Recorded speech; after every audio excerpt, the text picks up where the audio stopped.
তুমি কি ক্যাম্পাসে এরকম সবার জন্য রান্না করে নিয়ে আসো নাকি? না, শুধু স্পেশাল মানুষদের জন্যই করি। ওই যে বললাম না, স্পেশাল মানুষ। ও আচ্ছা, তুমি তো আমার জন্য অনেক কষ্ট করলে, তাহলে বলো আমি তোমার জন্য কি করতে পারি? না, আমার জন্য কিছু করতে হবে না।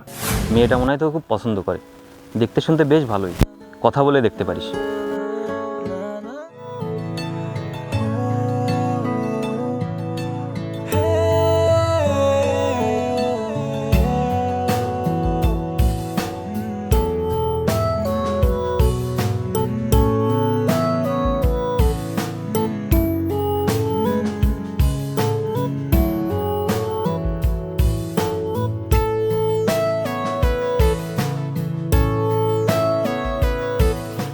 এই নিন, এটা রাখুন।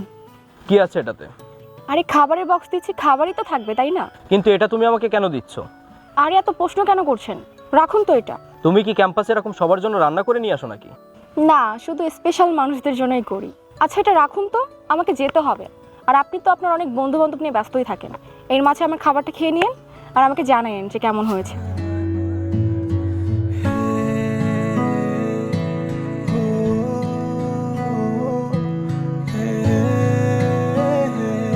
দোস্ত, মেয়েটা মনে হয় তোকে খুব পছন্দ করে, দেখতে শুনতে বেশ ভালোই, কথা বলে দেখতে পারিস।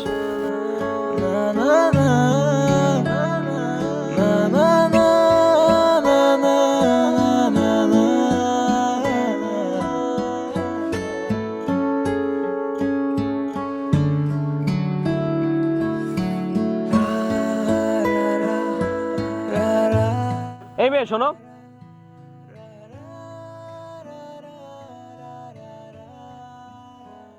জি বলুন। তোমার খাবারটা অনেক টেস্টি ছিল, থ্যাংক ইউ। হ্যাঁ, মন থেকে কাউকে কোনো কিছু দিলে ভালো তো লাগবেই। আর আমি সেটা নিজ হাতেই বানাইছি। কিন্তু নিজ হাতে এত যত্ন করে আমার জন্য রান্না করার কারণটা কি জানতে পারি?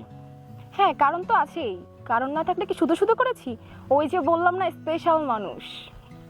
ও আচ্ছা, তুমি তো আমার জন্য অনেক কষ্ট করলে, তাহলে বলো আমি তোমার জন্য কি করতে পারি? না, আমার জন্য কিছু করতে হবে না। ওই যে বললাম না, একটু স্পেশাল ভাবলেই হবে। আপনি কি পারবেন আমাকে স্পেশাল ভাবতে?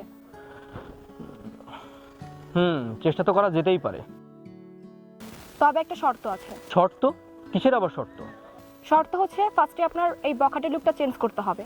তারপর শুধু আমাকেই ভালোবাসতে হবে। ভুলেও যদি অন্য কোনো মেয়ের দিকে তাকান, তাহলে বুঝতে তো পারছেন কি হবে। রাজি তো? হ্যাঁ রাজি। ওকে, গুড বয়। গার্লফ্রেন্ডকে কিভাবে প্রপোজ করতে হবে সেটাকে আপনাকে শিখিয়ে দেবো।